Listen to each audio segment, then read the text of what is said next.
what we're going to do next is we've run the app once. We're going to create some data in our database, and then we're going to start to explore the routes that exist in our application. But I want to show some data, have some data in our application before we get to looking at the routes, because that will help clarify things. So jumping back over here, our server, if you leave it running, will stay running the whole time.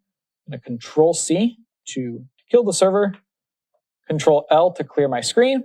And what do I have right now in a Rails app? We have a Rails app that is just a single controller, no database connections. And what I would like to do is to create a movie object that our app knows how to deal with. And we're going to come back to the details of exactly everything that gets created and run. But for now, what I'm going to do is use a command, Rails generate. And Rails generate is a command, Rails G for short.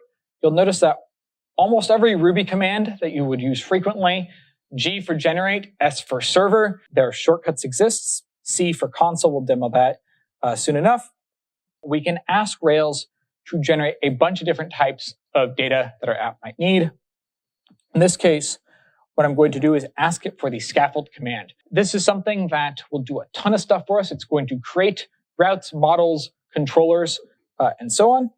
And I'll use P, the shortcut for pretend, just so that we can sort of review what it might be generating. First, we'll come back exactly to how database migrations work.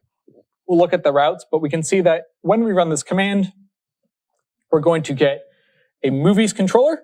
We're going to get a views folder, like we talked about in MVC, in the subdirectory movies. And Rails also creates things like helpers for us that we may need in the future.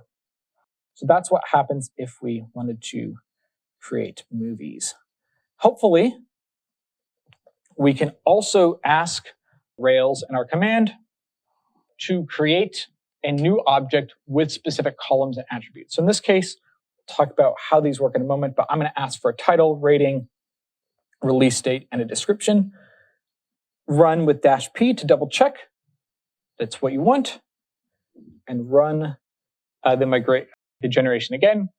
This time, all the files were created, and I can now go to Rails server, or Rails S,